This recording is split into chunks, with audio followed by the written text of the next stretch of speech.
नमस्कार दोस्तों, स्वागत है आप सबका हमारे चैनल पूर्वांचल की आवाज में। पूर्वांचल की आवाज जो लगातार देश और दुनिया की खबरों से आपको रखता है अपडेट।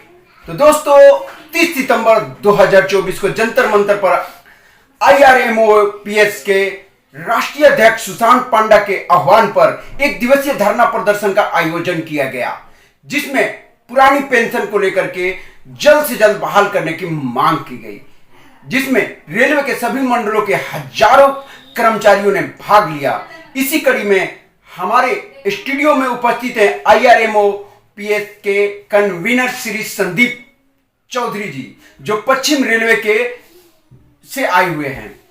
इस आंदोलन में देश भर के कर्मचारी आए हुए थे, लगातार सालों से प्रदर्शन कर रहे हैं, लेकिन भारत सरकार पर कोई असर नहीं दिख रहा है, जबकि सरकार नई नई योजनाएं इनको देकर लुभाने की कोशिश कर रही है, लेकिन फिर भी इनका आंदोलन नहीं रुकता है। तो आइए सीधे मिलते हैं हम संदीप चौधरी जी से, जो कन्वीनर हैं पश्चिम रेलवे के।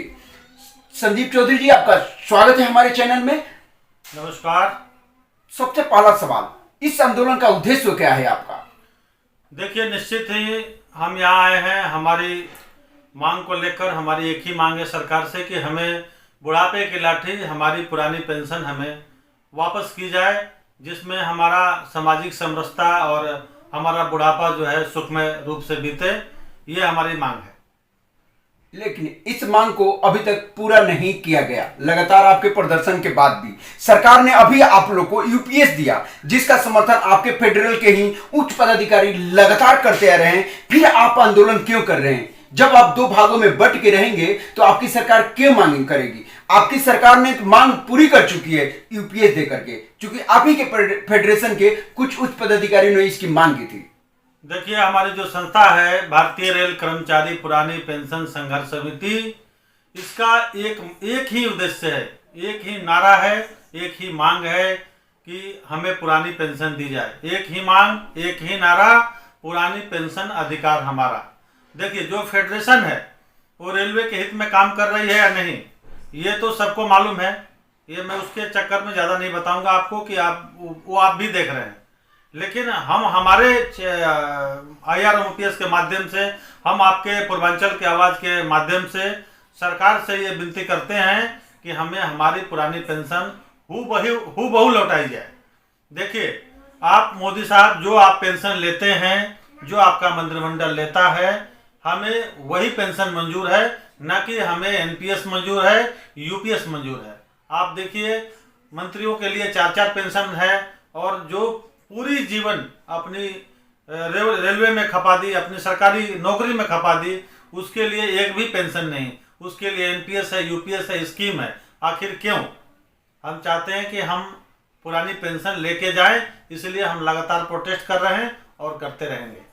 कुछ ऐसी चीजें और भी देखने को मिलेगी, जैसे बीच में कोई सरकारी जॉब छोड़ देता है रेलवे का, तो उसको पेंशन के अंतर्गत रखा ही नहीं जाएगा। कुछ ऐसी चीजें सरकार ने अभी इसके अंतर्गत यूपीएस के अंतर्गत दिया है। लेकिन मैं ये जानना चाहता हूँ कि फेडरेशन के अधिकारी जब सपोर्ट कर रहे हैं, तो आप लोग जो नीचे स्तर के लोग हैं, आप लोग क्यों विरोध कर रहे हैं?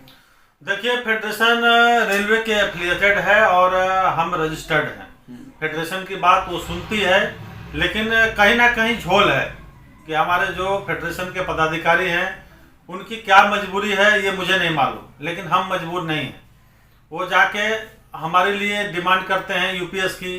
और देखिए, जब वो खुद पेंशन ले रहे हैं, जब वो रेलवे में नहीं हैं, तो हमारे हिसाब से जब रेलवे के अंदर नहीं है, तो रेलवे के अंदर जो कर्मचारी काम कर रहे हैं, उनसे बिना पूछे उनको साइन करने का, उनको उनकी मांग मानने का कोई हक नहीं है। सरकार से आप क्या उम्मीद करते हैं? देखिए, सरकार से उम्मीद करते हैं कि हमारे जो प्रधानमंत्री हैं आदरणीय नरेंद्र भाई मोदी जी, वो आप एक पेंशन और एक मतलब आप एक चुनाव और एक देश की बात करते हैं। तो हम कहते हैं कि जब एक देश एक विधान, तो भाई सबको पेंशन एक समान। जब 1 नेशन 1 इलेक्शन, तो उसमें आप एक कड़ी और जोड़ लीजिए, 1 नेशन 1 पेंशन और 1 इलेक्शन। धन्यवाद मोदी जी।